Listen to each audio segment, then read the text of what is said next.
Hello, future engineers.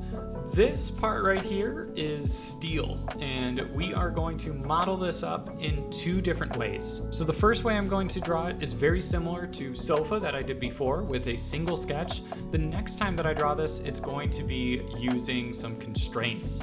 So let's get right into it. I am going to be drawing out this. It looks like it is 3 wide, 4 tall, and it's got these little 1x2 cutouts with a total depth of 2. So let's get into Inventor. I'm going to hit my new part file and choose my standard inch IPT.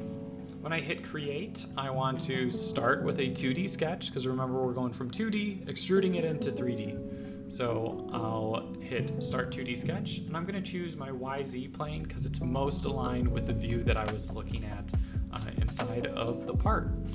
So I click over here, and I am going to start by using my line command, and I'm going to draw out the shape of the eye. So I start at the origin, wait until the point turns green, and I am just going to draw out the shape. It doesn't need to be perfect. It might be a little wonky, and that's okay. You can see there are some more snap constraints that I'm using just to make sure that I keep my design accurate as I go through this, though it's not going to be totally accurate. We're going to need to add in some dimensions. I'm going to start by adding in my overall dimensions, which is my overall width. So from here to here, that is going to be a distance of 3. Ooh. And it scales it up to be a little bit bigger. I'm going to throw in my overall height as well. This is a distance of 4. And now these little cutouts over here, we have one for our distance from our outside to the inside. I have to place that on both of them. And then we have some height constraints. So from this edge to this edge over here, this is 1. And because I was using those snap constraints, they are collinear. So they're on the same line, they share the same edge. Oh, I was so close just by default on that one. And there we go.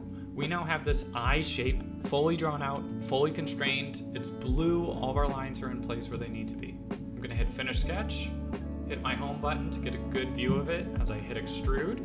It's going to extrude out my face. I'm gonna throw in 2, and there we go.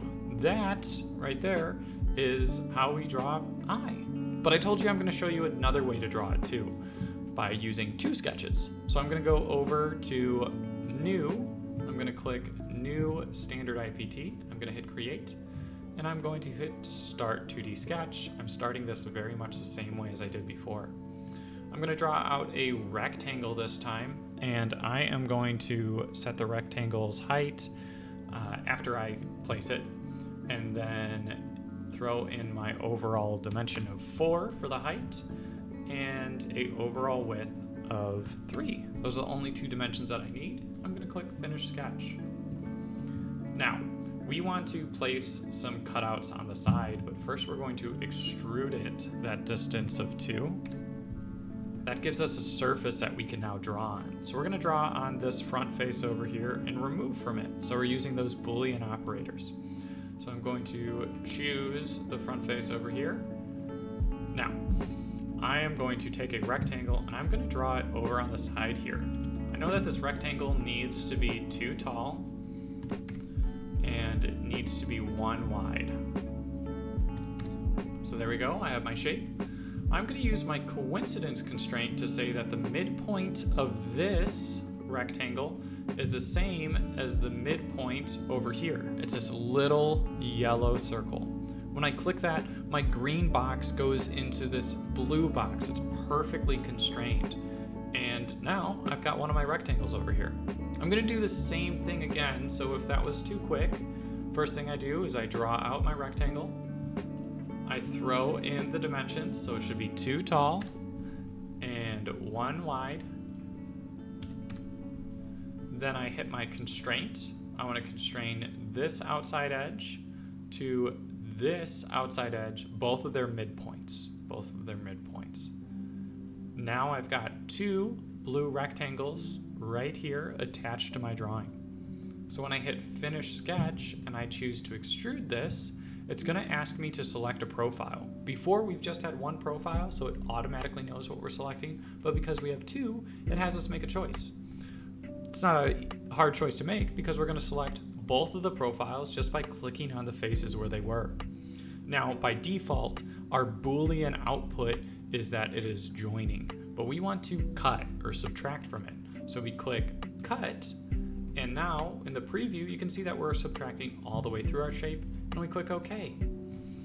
All right, that was another way to model eye. There's a million different ways to model it, and however you visualize it the best, that's the way I suggest you go with. That's it. Thank you for watching. I'll talk to you later. Bye.